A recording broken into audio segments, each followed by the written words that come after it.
Bon matin. Bon matin tout le monde, ça va bien? Un beau week-end, une belle température, des belles couleurs. Ça dure juste 2 jours, profitez-en. Très heureux d'être avec vous ce matin pour commencer cette série, cette nouvelle série qu'on commence il y a plus, qui s'appelle Combat invisible. L'idée de cette série, c'est de parler des combats qu'on a. Souvent, quand on pense au combat, on voit deux personnes sur un ring qui se battent, puis en général, c'est assez coloré, il y a du sang, il y a toutes sortes de choses. Mais bien souvent, la réalité, c'est que la plupart des combats qu'on vit, ils sont invisibles. On ne les voit pas spécialement, il y a toutes sortes de combats. Je suis sûr que si on faisait le tour ce matin et qu'on posait la question à chacun, c'est quoi tes combats en ce moment? On se rendrait compte que ça serait souvent des combats psychologiques, des combats moraux. Il y a toutes sortes de combats. Il y en a qui combattent l'anxiété, qui combattent la peur, qui combattent la culpabilité. Et tout ça, c'est des combats qui sont juste invisibles, qu'on ne voit pas. Pourtant, ce n'est pas parce qu'ils sont invisibles qu'ils n'existent pas. Ils sont là, ils sont bien réels et ils affectent notre vie. Et la bonne nouvelle, c'est que Dieu s'en préoccupe. Et Dieu veut nous aider dans ces combats-là. Amen? Amen, good. Fait qu'il y a toutes sortes de combats, mais la vérité aussi, c'est qu'il y a un autre combat aussi qui est invisible, qui est ce qu'on appelle le combat spirituel. Les combats spirituels. Et Dieu nous appelle à combattre, non seulement à combattre, mais à gagner aussi. Puis en tant que chrétien, le combat spirituel fait partie de nos vies. Et le titre de mon message ce matin, c'est le plus grand des combats. Je crois qu'en tant que chrétien, le plus grand des combats qu'on a à lutter, qu'on a à fighter en bon français, c'est le combat entre la chair et l'esprit. Est-ce que vous me suivez ce matin? Pour ceux qui ne comprennent pas, on va l'expliquer tantôt, tout ça. Il y a certains mots dans le vocabulaire chrétien où on dit la chair, mais ça veut dire quoi la chair? On va en parler aujourd'hui. Et l'idée, c'est vraiment de parler de ça. On vit tous des combats et des situations. Il y a aussi des combats aussi avec des gens. Il y a aussi des combats dans nos familles. Mais je crois que si le plus grand des combats de notre vie, on peut croire que c'est avec les gens, je pense qu'on se trompe. Le plus grand combat de notre vie n'est pas avec les gens. Je vous dirais même qu'il n'est pas contre Satan. Le plus grand combat de notre vie, il est sûrement à l'intérieur. Et c'est là que ça se passe. Pourquoi? Parce que chaque jour, il y a un duel entre la chair et l'esprit. Et soyons honnêtes 2 secondes. Qui a déjà prié, Seigneur, donne-moi la patience, mais vite, s'il te plaît. On veut la patience, mais on veut la veut rapidement. Ou encore, Seigneur, je veux la maîtrise de soi, sauf quand on me coupe sur la route.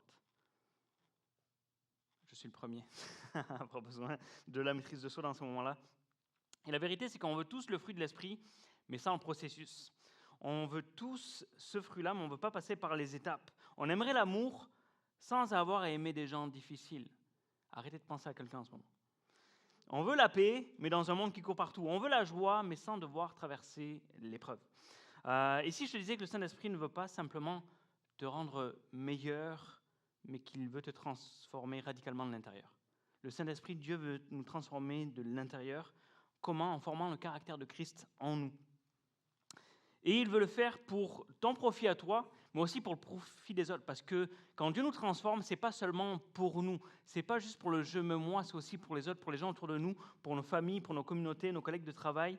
Et Dieu veut le faire pour nous, mais aussi pour les autres. Et j'aime ce que dit John Wesley là-dessus. Il dit « Le Saint-Esprit ne nous rend pas meilleurs que les autres, mais il nous rend meilleurs pour les autres. » Je le répète, c'est bon. Le Saint-Esprit ne nous rend pas meilleurs que les autres, mais il nous rend meilleurs pour les autres. Et c'est bon de se le rappeler parce que des fois, il peut arriver que dans certains milieux, parce qu'il y en a que le Saint-Esprit utilise beaucoup, ils s'enflamment d'orgueil, ils font « Moi, j'ai l'Esprit, plus que lui ou que elle, en tout cas. » Non, juste là, tu viens de perdre quelque chose, tu viens de perdre un combat. Alors, pose-toi cette question ce matin. Est-ce que les gens autour de toi voient Jésus quand ils te voient? Est-ce que les gens, quand ils te regardent, voient Jésus autour de toi? Si jamais tu es marié, c'est le moment de ne pas regarder ton conjoint. Ok, regarde à terre, fais autre chose. Mais est-ce que les gens voient Jésus en nous? Est-ce qu'on reflète l'amour de Jésus? Est-ce qu'on reflète qui il est? Et la vérité, c'est qu'en tant que chrétien, le fruit de l'esprit, ce n'est pas optionnel. Ce n'est pas une sorte de badge d'accomplissement en plus. Ce n'est pas un bonus spirituel pour les super chrétiens. Ce n'est pas un truc en plus. En fait, le fruit de l'esprit, c'est l'évidence visible que l'Esprit de Dieu agit en nous.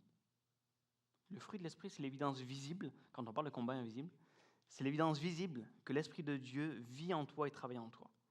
Mais l'affaire, c'est que pour que ce fruit pousse, il faut arracher les mauvaises herbes de la chair, il faut grandir, il faut mûrir, il faut marcher avec Dieu. Alors aujourd'hui, on va plonger dans Galates 5 et on va voir qu'il y a un combat entre la chair et l'esprit. Comment la chair produit le chaos, mais comment aussi l'esprit, lui, produit le caractère de Christ en nous. Et on va voir que le fruit de l'esprit, ce n'est pas une performance. Souvent, les chrétiens, on peut tomber dans ce biais-là, dans ce travers-là, de croire que le fruit de l'esprit, c'est une performance. On performe pour Dieu, dire « Seigneur, regarde ce que je fais », alors que le fruit de l'esprit, en réalité, est une conséquence de notre communion avec Dieu. Amen. Vous êtes toujours là ce matin? Vous êtes en feu. Okay. Ce n'est pas une accumulation de bonnes actions, c'est une preuve de transformation. Alors, attache-toi ce matin parce que Dieu veut te transformer de l'intérieur et ça va se voir de l'extérieur. En France, je me rappelle quand j'étais en France, j'étais petit, il y avait une pub pour un yaourt et je ne sais pas comment ils arrivent à faire des pubs pour les yaourts, c'est compliqué, c'est juste un yaourt. Mais le slogan du yaourt, c'était il agit à l'intérieur et ça se voit à l'extérieur. Ben, le fruit de l'esprit, c'est pareil. Alors mon premier point ce matin, c'est le combat entre la chair et l'esprit. La réalité, c'est qu'il y a un combat invisible que personne ne voit. Et si on se voit ici le dimanche matin, qu'est-ce qu'on fait en général? On s'est bien habillé, on a pris sa douche éventuellement, on est tout beau, on s'est apprêté et on sourit. Alors, comment ça va? Ça va? Oui, toi, oui. Mais on ne voit pas les combats. Ce n'est pas écrit sur notre face qu'il y a un combat. Ce n'est pas écrit non plus sur notre face qu'on vit ce combat-là entre la chair et l'esprit. Et peu importe si tu es spirituel ou pas, si tu as atteint un niveau de spiritualité incroyable, peu importe quel niveau de spiritualité tu es, on vit tous ce combat-là. On a tous ces combats-là. Et Galates 5, 16 à 21 nous en parle. Il dit « Je dis donc, marchez selon l'esprit, et vous n'accomplirez pas les désirs de la chair, car la chair a des désirs contraires à ceux de l'esprit. Et l'esprit en a de contraires à ceux de la chair. Ils sont opposés entre eux, afin que vous ne fassiez point ce que vous voudriez. » Et moi, je suis comme « Oui, c'est vrai, je connais ça. Si vous êtes conduit par l'esprit, vous n'êtes point sous la loi. Or, les œuvres de la chair sont manifestes. Ce sont l'impudicité, l'impureté, la dissolution, l'idolâtrie, la magie, les inimitiés, les querelles, les jalousies, les animosités, les disputes, les divisions, les sectes, l'envie, l'ivrognerie, les excès de table et les choses semblables. Je vous dis d'avance, comme je l'ai déjà dit, que ceux qui commettent de telles choses n'hériteront point le royaume de Dieu. » Lorsque Paul écrit aux Galates à ce moment-là, il trace une ligne claire entre deux réalités qui cohabitent en nous. La chair d'un côté et l'esprit. La chair et l'esprit. Nos désirs et les désirs de Dieu qui sont souvent pas alignés.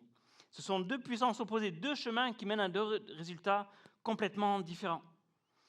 Et chaque jour, on doit choisir qui va dicter notre conduite. Est-ce que c'est la chair ou est-ce que c'est l'esprit? Et il y a ce combat invisible en nous qui se livre. Souvent, c'est entre nos deux oreilles. Personne ne sait, personne ne voit. Pourtant, il y a un combat qui est là, tous les jours. Paul est clair, il dresse une liste impressionnante. Il dit immoralité sexuelle, impureté, idolâtrie, jalousie, colère, division, envie, beuverie. Ce n'est pas une erreur de parcours. C'est pas une erreur de parcours, c'est le fruit naturel d'un cœur qui est laissé à lui-même et qui fait ce qu'il veut, tout simplement. Quand on laisse la chair gouverner, elle ne produit pas la neutralité en nous. Ce n'est pas vrai. Elle produit la destruction en nous, autour de nous et dans nos relations. Souvent dans nos relations. Et souvent, elle tue la paix et la joie qui est en nous. Quand Paul parle de la chair, c'est important de comprendre qu'il ne parle pas de notre corps physique en soi. Tu sais, on peut dire la chair, ok, la chair. Moi, pendant des années, j'ai grandi à l'église, et on se disait la chair, la chair. Mais la vérité, c'est que je ne comprenais pas ce que ça voulait trop dire, la chair. La chair, ce n'est pas le corps physique, ce n'est pas notre peau, ce n'est pas notre chair, ça n'a rien à voir avec ça. C'est l'idée de notre nature humaine sans Dieu. La chair, c'est qui on est sans Dieu. C'est cette partie de nous qui veut toujours faire à sa tête et qui dit « je fais ce que je veux, quand je veux et comme je veux ». Oui, Seigneur, je sais que tu es là. Mais c'est un peu ça, la chair. C'est je fais ce que je veux, comme j'ai envie. En gros, c'est elle qui décide. En gros, la chair, c'est un peu notre pilote automatique sans GPS divin. Quand c'est elle qui conduit, on finit toujours dans des impasses. J'aime cette illustration qui dit « La chair, c'est un peu comme un ado rebelle intérieur. Il n'aime pas qu'on lui dise quoi faire, il pense tout savoir, il adore les raccourcis, même quand il mène droit dans le mur. » Et souvent, la chair, c'est ça. Des fois, on sait qu'on va dans le mur, mais on veut y aller quand même. La question, c'est, pour nous, qu'est-ce qu'on laisse pousser dans notre cœur en ce moment? Est-ce qu'on nourrit notre âme ou est-ce qu'on nourrit notre chair? Parce que le combat spirituel, il est quotidien. Galates 5,17 nous dit « Car la chair a des désirs contraires à ceux de l'esprit. Ils sont opposés entre eux. » L'affaire, c'est que la chair te pousse à réagir, alors que l'esprit, lui, t'apprend à réfléchir.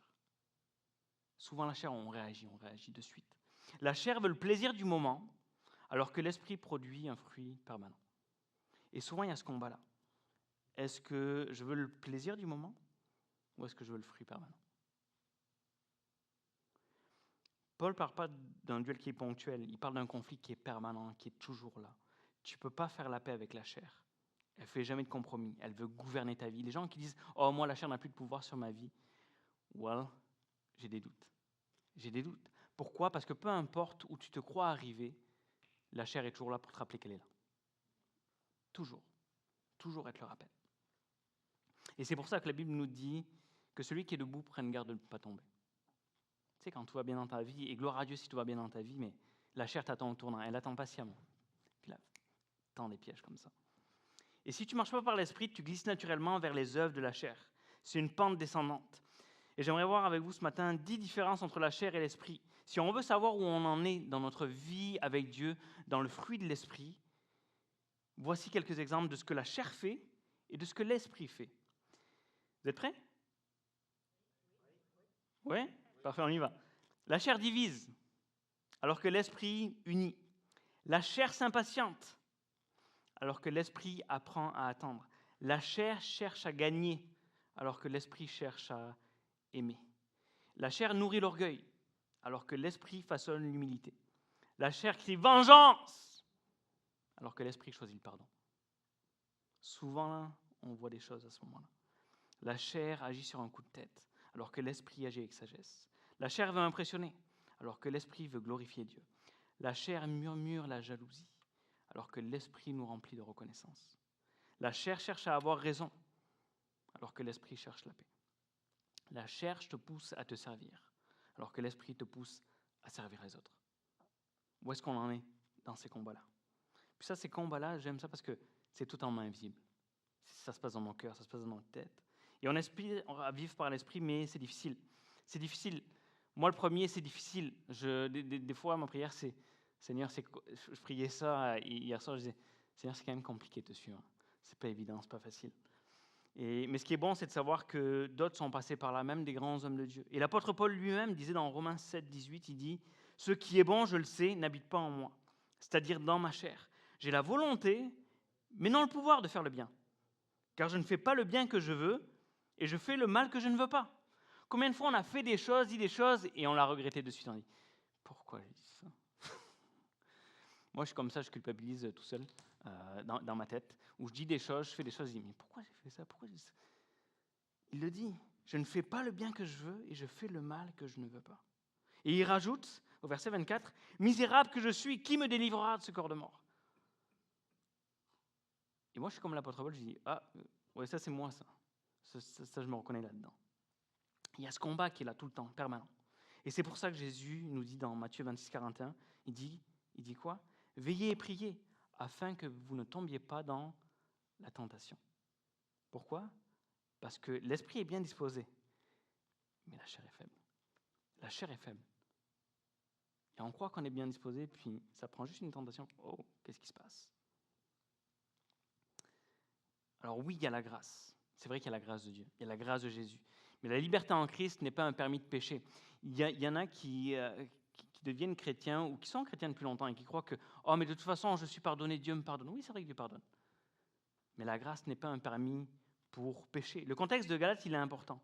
Parce qu'à ce moment-là, certains voulaient revenir à la loi de Moïse, qui était un légalisme exacerbé, sans grâce. C'est un peu le style de « Ah, t'as péché !» Il y avait ce côté-là, et de l'autre côté, il y avait un autre pan qui était totalement à l'opposé, qui était de vivre une vie de grâce, une vie de liberté sans limite. Je suis libre en Jésus, je fais ce que je veux. Non, la grâce n'est pas là pour te permettre de faire ce que tu veux. La grâce est là pour que tu sois libre, pour être transformé, pour grandir et pour ressembler à Jésus. Il y avait écrit Amen sur mon... C'était bon. La grâce de Jésus n'est pas là juste pour nous permettre de faire tout ce qu'on veut, comme on veut. Non. La grâce de Jésus est là pour nous libérer du poids de la culpabilité, elle est là pour nous faire grandir, elle est là pour nous transformer, pour qu'on ressemble de plus en plus à Jésus. Elle est là, cette grâce pour ça. La liberté véritable, c'est celle d'un cœur qui est délivré du péché, capable d'aimer Dieu et les autres. C'est ça la vraie liberté. Être libéré du péché. Vous connaissez sûrement cette illustration des deux chiens. Imagine deux chiens dans une cour. Il y a un chien qui est blanc, c'est l'esprit, puis il y a un chien qui est noir, c'est la chair. Les deux se battent, qui gagne? Qui dit que c'est le chien blanc? Qui dit que c'est le chien noir? Qui n'ose pas parce que vous dites qu'il y a une pomme là-dedans et qui n'a rien compris à ce que j'ai dit? Ok. Il y a un chien blanc, l'esprit, puis il y a un chien noir, la chair qui se bat. Qui gagne? Ben, c'est celui que tu nourris. C'est celui que tu nourris. Est-ce que tu nourris ta chair ou est-ce que tu nourris ton âme? Est-ce que tu écoutes que de la musique et des films je trouve que c'est de plus en plus difficile, on regarde de plus en plus de films sur Netflix et tout ça, où genre l'adultère est normalisé, où ils vont se marier, puis finalement ils quittent l'amour de sa vie et tout le monde fait « Oh bravo, c'est beau ». Non, c'est wrong. C'est wrong. Ou est-ce que tu nourris ton âme? Est-ce que tu passes du temps dans la louange? Est-ce que tu passes du temps à lire la parole de Dieu? Et je dis pas ça pour te culpabiliser et mettre un poids dessus, mais la vérité, c'est que plus tu vas passer du temps avec Dieu dans sa présence, du temps à prier, du temps à lire la parole, du temps à nourrir ton âme, plus l'esprit prendra le dessus sur la chair. C'est ça qui se passe. C'est ça qui se passe. Ce que tu nourris grandit. Si tu nourris ta chair, elle te détruira. Mais si tu nourris l'esprit, lui, il te transformera. Quelles habitudes alimentent notre vieille nature en ce moment? Est-ce qu'on a relâché notre vigilance en se disant « Ah, c'est pas si grave, de toute façon, j'en connais d'autres, c'est bien pire ce qu'ils font ». On est dans la comparaison, juste pour se rassurer. Mais on n'est pas en compétition les uns avec les autres. C'est nous avec Dieu, dans ce combat invisible, et Dieu veut nous aider à remporter la victoire. Dieu veut faire cette transformation en nous pour que le péché, la tentation n'ait plus aucun pouvoir sur nous. Pas parce qu'on est les meilleurs, mais parce que Dieu nous donne la grâce et la force de pouvoir tenir et se battre jusqu'au bout. Amen. Est-ce que tu vis dans une liberté qui t'amène vers la sainteté ou vers la désobéissance? Suivre Jésus, ce n'est pas seulement recevoir son pardon, c'est grandir en lui et avec lui. Ce n'est pas juste demander pardon pour ses péchés, c'est délaisser ses péchés. C'est de délaisser ses péchés. Et ce qui arrive, c'est que des fois, on est pris dans des addictions, on est pris dans des péchés qu'on fait, qu'on commet, qu'on dit « Ah, pardon Seigneur ». Et Dieu nous pardonne. Mais qu'est-ce qu'on fait? On retombe et on recommence. Mais Dieu veut nous libérer de ça. Et puis on va voir aujourd'hui comment on peut faire ça. C'est ce que dit Paul dans Galates 5, 24. Il dit « Ceux qui sont en Jésus-Christ ont crucifié la chair avec ses passions et ses désirs. » Mais je ne sais pas si vous êtes comme moi j'ai l'impression que ma chair, des fois, elle descend de sa croix. Elle se décrucifie, puis elle revient. La chair produit jamais la vie, elle produit le désordre. Mais l'esprit produit le caractère de Dieu en nous. Et le caractère de Dieu en nous, c'est quoi? C'est mon point numéro 2, c'est le fruit de l'esprit. C'est le fruit de l'esprit.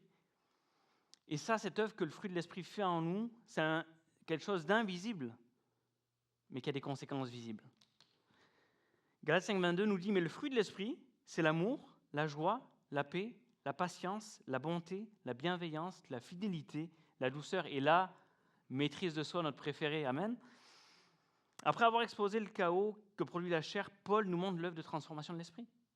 Un fruit qui est magnifique, qui est en 9 facettes, que Dieu va produire en chacun de nous. Et si je pouvais faire une illustration de c'est quoi le fruit de l'esprit, ça serait vraiment une orange. Une orange. Gardez ça en tête, l'orange, ok? Je m'en viens. C'est ça, la vie chrétienne authentique. Pas simplement croire en Jésus, mais devenir. Et Paul dit, dans Galates 5, 22, le fruit de l'esprit, c'est. Remarquez bien qu'il ne dit pas les fruits de l'esprit. J'entends souvent dire les fruits de l'esprit. Ce n'est pas les fruits de l'esprit. C'est le fruit de l'esprit. C'est un seul. Ça veut dire que toutes ces qualités, amour, joie, paix, patience, bonté, bienveillance, foi, douceur, maîtrise de soi, viennent ensemble. C'est un tout cohérent, c'est un seul fruit avec plusieurs facettes. Comme cette fameuse orange. Quand vous allez acheter des oranges au supermarché, vous n'achetez pas des quartiers d'oranges. Right? Vous achetez une orange, même si elles sont devenues chères, j'avoue. Et c'est la même chose avec le fruit de l'esprit. Ça en vient, c'est un seul fruit avec plusieurs facettes. C'est un tout cohérent que l'esprit développe progressivement en toi. C'est pas un buffet où tu choisis ce qui te plaît. Oh ben moi je vais prendre l'amour, la paix, la bienveillance. Souvent on dit, et toi, c'est quoi les fruits de l'esprit que tu maîtrises? Ah ben moi, j'avoue que l'amour, la joie, la paix, ça va. Bon, la maîtrise de soi, c'est un peu plus compliqué. Puis on choisit comme un buffet. Hein, qu'est-ce qu'on a aujourd'hui? Tiens, la maîtrise de soi. Non, pas aujourd'hui, la maîtrise de soi, ça on va laisser faire. La paix. Non, le fruit de l'esprit, c'est un tout qui est là. C'est pas je choisis comme ça. Le fruit de l'esprit, c'est pas ton effort pour être une meilleure version de toi-même. C'est Dieu qui fait de toi une image de Christ. Et ça, on a du mal, les chrétiens, avec ça. Parce qu'on veut prouver à Dieu. On veut montrer qu'on est digne de son amour, on est digne de sa grâce. Quand j'enseigne ça aux enfants, j'en montre une image. Là où j'habite, c'est super parce qu'on a beaucoup d'arbres fruitiers. C'est génial parce que c'est beau à voir, mais c'est horrible parce que quand tous les fruits tombent, il faut tout ramasser. L'affaire, c'est que chez moi, il y a des pommiers, il y a des poiriers, puis c'est merveilleux, ça fait des fruits incroyables. Le problème de ça, c'est que ça tombe. Sauf que, est-ce que vous êtes déjà approché d'un pommier? D'ailleurs, je ne sais pas s'il y en a qui ont fait les pommes cette année. Oui, l'île d'Orléans, le classique, non? Est-ce que vous êtes déjà approché d'un pommier, puis vous avez vu le pommier faire pour que les pommes poussent? Oui, non? Non, on n'entend pas les arbres gémir. Les arbres ne gémissent pas. Parce que c'est un pommier, il produit des pommes. Parce que c'est un poirier, il produit des poires. Parce que c'est un prunier, il produit des prunes. Et que vous êtes bons. Bravo les enfants ce matin. Et un chrétien produit le fruit de l'esprit. On n'a pas à se forcer. Le pommier ne se force pas. Pourquoi? Parce que c'est qui il est. C'est sa nature, c'est son identité. Il n'a pas à se forcer. L'arbre ne se force pas. C'est une conséquence naturelle de qui il est. Et le fruit ne pousse pas en un jour, c'est un processus de transformation. Est-ce que vous avez déjà vu des pommiers où la pomme apparaît d'un coup? Non. Et ça, c'est bon pour nous de se le rappeler. Pourquoi? Parce qu'on veut être au top partout dans tout ce qu'on fait. Puis des fois, ça met une culpabilité, une pression que Dieu ne nous met pas d'ailleurs. Mais Dieu nous invite à dire, viens dans ma présence parce que je veux produire le fruit de l'esprit en toi. Je veux qu'il commence, puis je veux qu'il se développe petit à petit pour que ton fruit soit bien mûr. Que les gens puissent voir ton fruit. Le fruit ne pousse pas en un jour, c'est un processus de transformation. Quand tu donnes ta vie à Christ, l'Esprit vient habiter en toi. Mais le fruit ne jaillit pas instantanément comme au bouton sur lequel on appuie, pip, ça y est, il y a le fruit de l'Esprit. Non, c'est pas vrai. Il pousse, il mûrit, ça prend du temps, ça prend des saisons, parfois des épreuves. Et comme un arbre, tu as besoin de racines profondes, d'eau, de soleil et de patience. Le fruit est la preuve vivante que l'Esprit travaille en toi, même quand tu ne le ressens pas. C'est l'amour quand tu aurais voulu te venger. C'est la patience quand tout en toi crie de t'impatienter. C'est la joie en plein désert, quand tout te dit « toi, tu es joyeux avec ce que tu vis ?» Oui. Parce que c'est l'Esprit de Dieu qui agit en moi. C'est là que le fruit prend forme. Est-ce qu'il y a du fruit dans ta vie? Ou est-ce que ta croissance spirituelle est restée figée? Est-ce que tu vas avancer mais tu tombes toujours dans les mêmes péchés? Dieu t'appelle à venir à lui, à revenir à lui au besoin et à demeurer en lui, car il veut continuer cette œuvre de transformation en nous. En fait, le fruit de l'esprit, c'est la preuve de la maturité chrétienne, tout simplement. On juge un arbre à son fruit. Jésus l'a dit. Matthieu 7, 16, c'est à leur fruit que vous les reconnaîtrez. C'est à leur fruit que vous les reconnaîtrez. Pas à leur fréquentation d'église, pas à leur belle prière, pas même à leur don spirituel, mais aux fruits visibles dans leur caractère. Souvent, les gens qui ont du talent, puis souvent dans l'église, il y a des gens qui ont beaucoup de talent. Il y en a qui ont des dons spirituels, qui ont des choses particulières dans leur vie. Mais souvent, si tu veux voir la vraie maturité d'une personne, c'est dans son caractère. Dans comment elle est, la personne, dans comment elle réagit. Et de ne pas se faire avoir par ce qui frappe l'œil. Non, il y a quelque chose qui est invisible, qui se passe à l'intérieur, mais qui a des conséquences visibles. Le fruit de l'esprit est silencieux, mais il parle plus fort que n'importe quel sermon. Les dons impressionnent, mais c'est le fruit qui convainc. Pensons à un verger. Il y a une image ici qui va passer là. Il y a deux arbres côte à côte. Il y a un qui est en fleurs, qui est magnifique, qui est plein de feuilles, mais aucun fruit. Et l'autre qui est plus discret, qui est moins feuillu, mais qui est chargé de pommes mûres. Lequel est plus utile? Lequel va te nourrir? Le premier. Je sais qu'il y a des artistes ici qui disent oui, c'est beau, l'arbre en fleurs, c'est vrai qu'il est magnifique. Mais il ne porte pas de fruits. Et souvent, on peut mettre dans l'emphase dans nos vies où on voit nos feuilles, on voit nos belles fleurs, mais il n'y a pas de fruits. Et Dieu nous appelle à apporter du fruit, à apporter beaucoup de fruits. On peut impressionner les gens avec une belle apparence spirituelle, mais ce que Dieu cherche, c'est le fruit. Et alors que je vous le prêche, je me le prêche à moi le premier. Quel est le fruit de ma vie? Le fruit de l'Esprit, c'est Christ en nous. C'est le ciel qui s'imprime sur notre vie terrestre. Et les gens sont appelés à le voir. Vous savez, en ce moment, je trouve que dans l'actualité, il y a beaucoup de reportages où on parle des chrétiens, tout ça. Puis je trouve que les chrétiens sont très... On se fait blaster, on se fait taper dessus beaucoup sur plein de préjugés, sur plein de choses qui sont sorties de leur contexte, etc. Mais je me dis, ultimement, ce qui fait la différence, c'est vous, c'est moi, partout où on est, dans nos familles, dans nos environnements, où les gens nous voient aller. C'est ça qui fait la différence. Peu importe ce qu'on dit sur nous, que le fruit de l'esprit puisse être visible pour les gens autour de nous. Maintenant, comment on fait pour remporter ce combat spirituel qui est là, ce combat entre la chair et l'esprit? Eh bien, il faut marcher par l'esprit. C'est pas parce que l'esprit est en nous qu'on marche par l'esprit. Oui, l'esprit est venu en nous parce qu'on a donné notre vie à Jésus. Mais Dieu nous appelle à marcher par l'esprit. Et marcher par l'esprit, c'est grandir en maturité.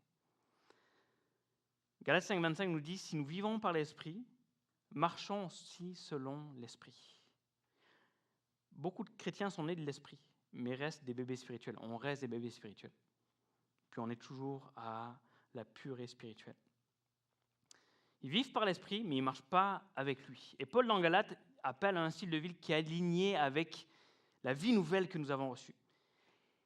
La bonne nouvelle, c'est que la vie chrétienne, c'est une marche. Ce n'est pas un bond. C'est une marche. Et Paul utilise l'image d'une marche, justement, et le mot grec qui est stoikeo, qui signifie marcher en ligne, ce qui veut dire avancer étape par étape, avec régularité, avec progression. Ce n'est pas une course effrénée, ce n'est pas un sprint émotionnel du dimanche matin. C'est une fidélité quotidienne, souvent discrète, souvent invisible, parfois difficile, mais toujours guidée par l'esprit. Et Dieu nous appelle à vivre cette vie-là. Dieu n'a pas appelé des sprinteurs émotionnels. Dieu cherche des marcheurs fidèles, qui sont là, qui continuent, qui ne lâchent pas, jour après jour. Est-ce que tu marches encore? Il y en a en ce moment, tu dis, Stéphane, j'aime ta prédication, c'est bon, mais moi en ce moment, je rampe. Bonne nouvelle, tu peux te relever. Puis Dieu veut t'aider à te relever, puis à marcher avec lui. En fait, la maturité spirituelle, c'est ressembler de plus en plus à Jésus. Marcher par l'esprit, c'est pas avoir une vie religieuse. C'est pas de dire, oh, moi, tu sais, je prie 3 heures par jour. Super, bravo. Mais c'est pas prier 3 heures par jour spécialement qui va changer. Je connaissais quelqu'un qui priait 3 heures par jour et dès qu'il sortait de son temps de prière, il était en colère. J'ai l'impression qu'il allait plus dans la prière pour performer que pour rencontrer Jésus. Ou en tout cas, il ne se laissait pas peut-être transformer par Jésus. L'idée, ce n'est pas d'avoir une vie plus religieuse, c'est de ressembler de plus en plus à Jésus, à son caractère, à qui il est, à son amour, à sa bonté, à sa grâce. Marcher par l'esprit, Paul nous dit dans Galates 4,19, jusqu'à que Christ soit formé en vous. Jusqu'à ce que. Ça veut dire qu'on est en chemin, ça veut dire qu'on n'est pas arrivé, ça veut dire qu'on progresse encore. J'aimerais inviter les musiciens à venir alors que je vais arriver vers la fin du message. La maturité, ce n'est pas accumuler des connaissances bibliques, c'est déjà vivre ce qu'on connaît. C'est vivre ce qu'on connaît. Il y a plein de choses qu'on connaît souvent, des gens qui prient pour des révélations. Seigneur, donne-moi de nouvelles révélations de toi. Et Dieu nous dit, mais je t'ai déjà donné des révélations, mets-la en pratique déjà, celles que tu connais. Ça, c'est un signe de maturité. Et Dieu nous appelle à vivre cette vie-là. C'est pas avoir une grande foi le dimanche, la maturité spirituelle, c'est garder la foi le lundi, c'est pardonner le mardi, c'est servir le mercredi, c'est prier le jeudi, c'est obéir le vendredi, c'est témoigner le samedi et recommencer. La maturité spirituelle, c'est pas faire plus pour Dieu, c'est ressembler plus à Dieu. Des fois, il y a un danger là-dedans, il y a un travers où on croit que plus on va servir, plus on va donner du temps à l'Église, plus Dieu va dire « Waouh, bravo ». Non, c'est pas ça. Ce que Dieu désire le plus en nous, c'est nous transformer. C'est changer notre cœur, c'est changer notre caractère, pour qu'il soit formé jusqu'à ce que Christ soit formé en nous. J'aime ce genre de message-là, puis j'imagine certains disent « Ah, c'est bon, Stéphane ». Enfin, j'imagine, peut-être. Peut-être que non, je ne sais pas. Mais souvent, dans ce genre de message, ce qui m'a souvent énervé, c'est de dire « Ah, je suis d'accord avec toi, mais comment ? Comment je fais pour gagner ce combat-là ?» Parce que la vérité, c'est que quand il y a ce combat entre la chair et l'esprit, si je suis honnête avec vous, c'est la chair qui gagne le plus souvent. Donc, comment je fais pour gagner contre la chair? Parce qu'il me semble que ma chair à moi, elle est plus ardue que les autres. Elle fight. Je peux te dire qu'elle encaisse les coups, mais elle se relève de suite. Comment je fais? Je suis pris dans ce péché, je suis pris dans ça, j'ai du mal avec ça. Puis je prie, mais j'y arrive pas. Qu'est-ce qui se passe? Comment je fais? Comment je fais? Il semble que j'y arrive pas. Je fais toujours les mêmes affaires. Pourtant, j'aime Jésus.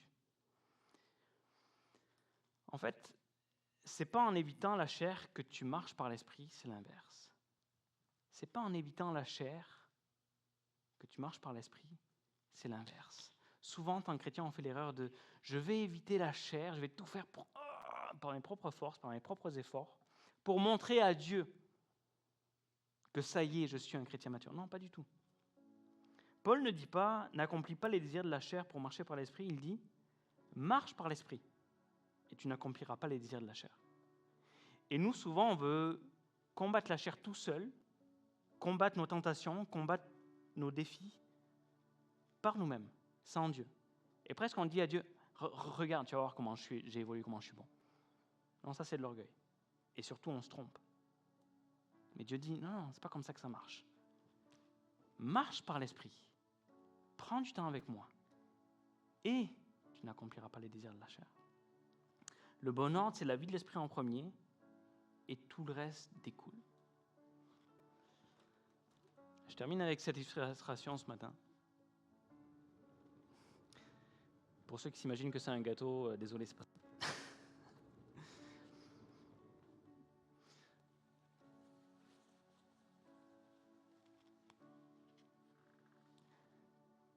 Quand on devient chrétien, ça c'est notre cœur ici. Quand on devient chrétien et qu'on donne notre vie à Jésus, ce qui arrive, c'est que l'Esprit en vert ici nous remplit. L'Esprit vient en nous. C'est ça qui arrive. Mais l'affaire, c'est qu'avec le temps, qu'on soit chrétien depuis un jour, depuis 10 ans ou 40 ans, ce qui arrive, c'est que les choses arrivent. Puis les problèmes rentrent dans nos vies, comme ça, les uns après les autres. Puis des fois, c'est des péchés, des fois, c'est des addictions. Souvent, certains, on se bat, Jésus est là, on aime Jésus, il n'y a pas de souci avec ça. On vient à l'église, on lit notre Bible, on prend du temps, on prie Jésus. Mais il semble qu'il y a un combat, il y a ce combat-là entre l'esprit qui est là en nous et la chair. Et des fois, on a des problèmes peut-être d'alcool. Peut-être certains, ton défi à toi, ton combat, c'est la colère. T'es en colère. Il y en a peut-être, c'est l'impatience. Il y en a, c'est l'envie. Tu as envie de ce que les autres ont, tu es frustré. Il y en a, c'est la jalousie. Tu es jaloux de ce que les autres ont. Il y en a, c'est ton vocabulaire, c'est des sacres, peu importe. Il y en a, c'est... Puis c'est pas écrit, hein, on ne le dit pas souvent, mais c'est l'adultère. Tu te trompes en ce moment. Il y en a, c'est la porno. On a tous des défis. Il y en a, c'est les disputes. Tu disputes tout le temps. Il y en a, c'est la violence. Il y en a, ton défi, là, c'est le non-pardon. Tu luttes avec ça, tu dois pardonner quelqu'un, mais tu ne le fais pas. Tu le gardes en toi. Et tu te bats contre ça. Le non-pardon qui est là. Il y en a, c'est le gambling. Puis ça, c'est un combat invisible parce que personne ne te voit. Parce que quand tu le fais, tu es à 1h du matin sur ton ordinateur. Puis il y a toutes sortes de combats qui sont là. Le vol, d'autres choses. Il y en a, c'est le mensonge. Il y en a, tu essaies de te convaincre que c'est des white lies, ça fait de mal à personne. Mais c'est des petits mensonges, des gros mensonges, tranquillement, qui sont là dans ta vie. Et tout ça s'accumule. Et tu dis, mais il me semble que j'y arrive pas. Il me semblait que l'esprit et la chair ne pouvaient pas cohabiter ensemble. Pourtant, la réalité de ma vie, c'est que Dieu est en moi, j'aime Jésus vraiment, mais je combats. Et ce qui arrive, c'est que tu veux prouver à Dieu. Il y en a, je suis sûr que vous vous êtes dit, l'été est passé, c'est septembre, c'est la rentrée. Tu vas voir, Seigneur, je vais travailler fort pour te montrer que je suis digne de toi. Et qu'est-ce que tu fais? Tu vois, les mensonges, tu es là, tu fais...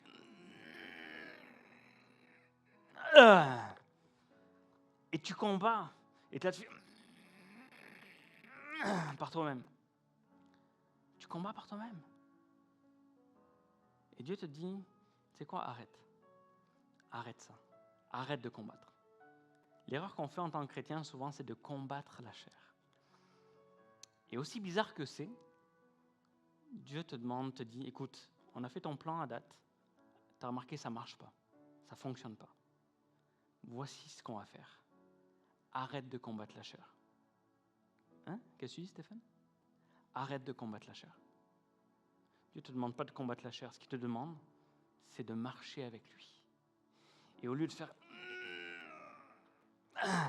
Parce que ce qui arrive quand tu fais ça, tout le temps par tes propres efforts, tes propres forces, ce qui arrive, c'est que tranquillement, ça remonte. Et ça revient. Et j'ai dit non, Ce que je te demande, c'est de passer du temps avec moi. Prends du temps avec moi. Mais ce qui arrive, c'est que ce qu'on fait, c'est qu'on fait un peu de dimanche matin. Allez, l'Esprit de Dieu vient nous remplir le dimanche matin. Ça fait du bien ce matin. Un petit temps de prière. Et Dieu te dit, passe du temps avec moi, passe du temps dans la parole de Dieu. Lis ma parole, lis ta Bible. Viens te remplir de moi. Et alors que tu le fais, tu commences à être rempli de l'Esprit. L'Esprit te remplit. Et tu ne te forces pas, mais tranquillement, alors que l'Esprit va te remplir, les choses vont commencer à quitter. Tout ce qui t'empêche, tout ce qui te retient, alors que tu passes du temps avec Dieu, tout va commencer à sortir de ta vie. Pas parce que tu es devenu bon, pas parce que tu es devenu un super chrétien, mais parce que tu as passé du temps dans la présence de Dieu. Et l'affaire, c'est que plus tu passes du temps avec Dieu, plus les petites choses, il reste des choses, c'est vrai, mais tranquillement vont partir.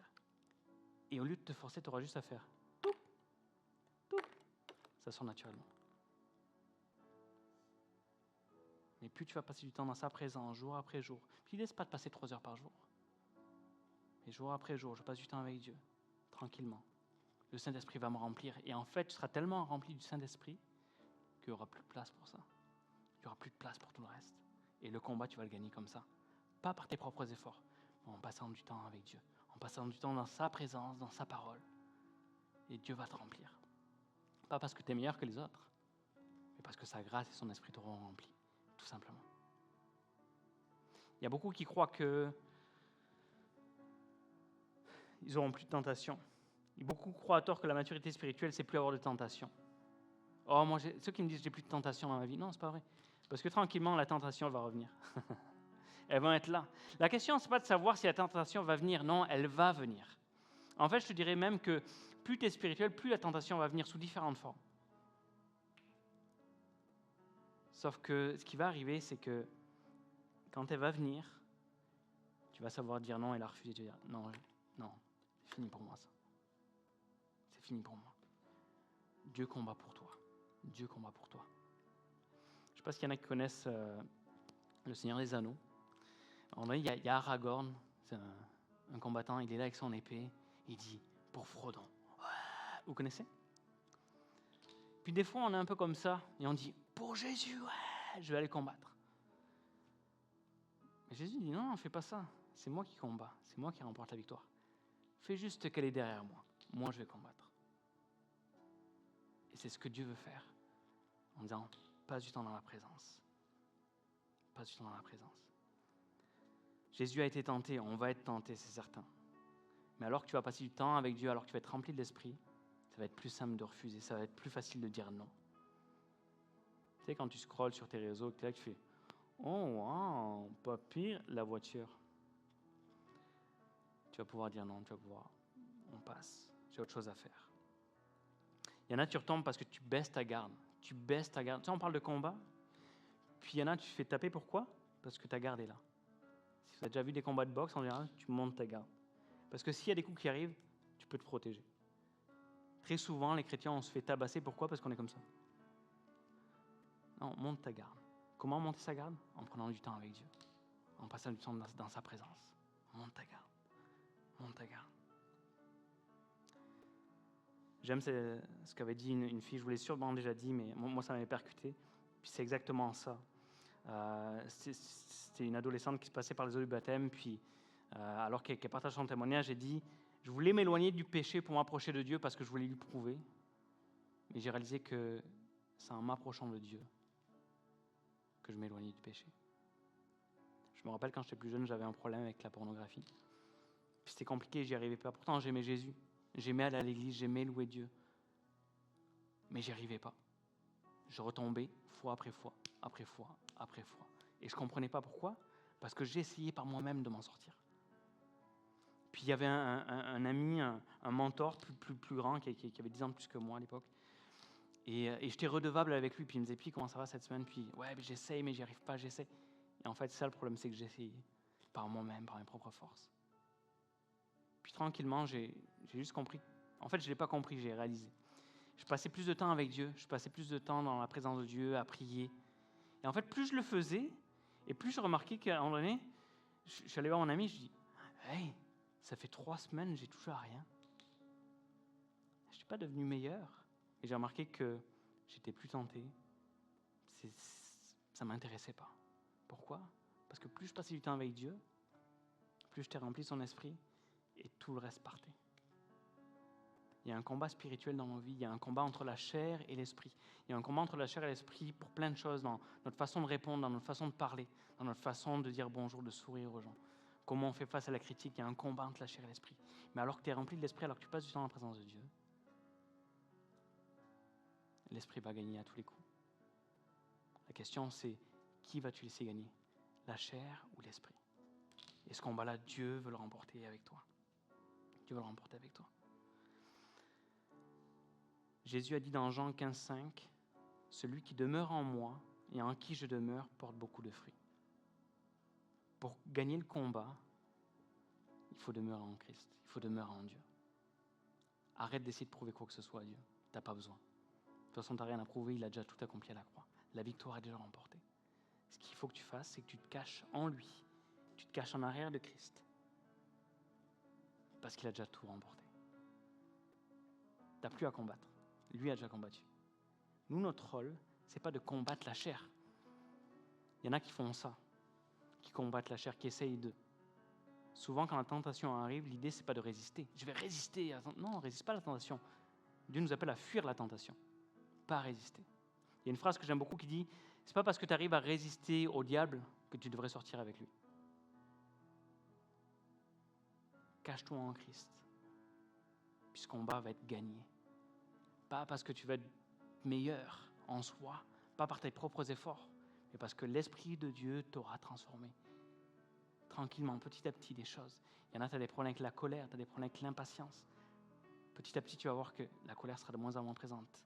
L'impatience sera de moins en moins présente. Je ne sais pas c'est quoi vos défis à vous. Je ne sais pas c'est quoi vos combats. Ils sont invisibles. Mais vous les connaissez. Et Dieu dit, je ne te condamne pas, je suis juste en train de te dire, prends ma main, viens avec moi. Laisse-toi remplir de mon esprit, puis on va remporter le combat ensemble. Amen. J'aimerais terminer en priant ce matin avant qu'on puisse chanter ce dernier chant.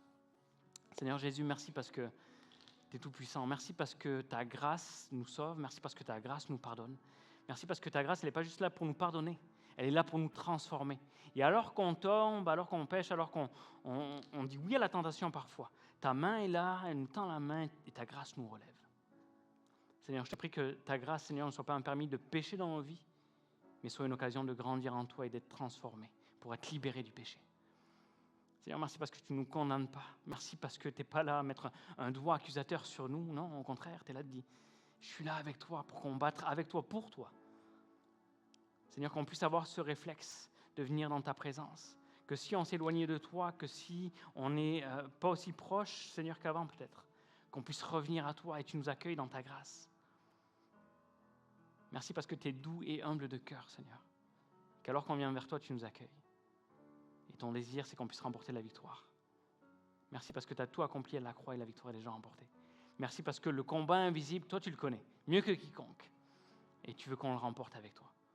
Seigneur, que cette semaine, on puisse venir dans ta présence. Qu'on puisse, à tous les jours, ne serait-ce que 5 minutes, 10 minutes, qu'on puisse prendre un temps avec toi. Qu'on puisse lire ta parole et que ta parole nous transforme de l'intérieur pour que ça se voit à l'extérieur. Que les gens, alors qu'ils nous voient, puissent dire « Il me semble que cette personne est différente. Il me semble que cette personne transpire l'amour, la joie, la paix, la bonté, la bienveillance. Il me semble que quand les gens s'énervent contre elle, l'insultent, cette personne, elle ne répond pas. C'est quoi qui se passe? Seigneur, c'est le fruit de l'esprit. Qu'on puisse, Seigneur, ressembler de plus en plus à toi, Seigneur. Qu'on ne fasse pas l'erreur d'essayer de te prouver quoi que ce soit, Seigneur. On n'a rien à te prouver, Seigneur. C'est toi qui nous rends dignes. C'est toi qui nous déclares justes. Seigneur, viens transformer nos vies, moi le premier. Et qu'on puisse de plus en plus ressembler à toi. Qu'on puisse remporter ce combat invisible. Souvent quand on est seul, souvent quand personne ne nous voit. Mais que toi, dans l'invisible, tu nous donnes la victoire. Pour que les gens puissent voir à l'extérieur que tu vis en nous. Seigneur, fais cette œuvre en nous. Viens nous transformer, Seigneur. Dans le nom de Jésus, j'ai prié ce matin. Amen. Amen. Est-ce qu'on pourrait se lever en terminant ce matin et demander à Dieu de venir nous transformer, de venir chanter, dire « Seigneur, transforme ma vie. J'ai besoin de toi. » J'ai besoin de toi. Amen.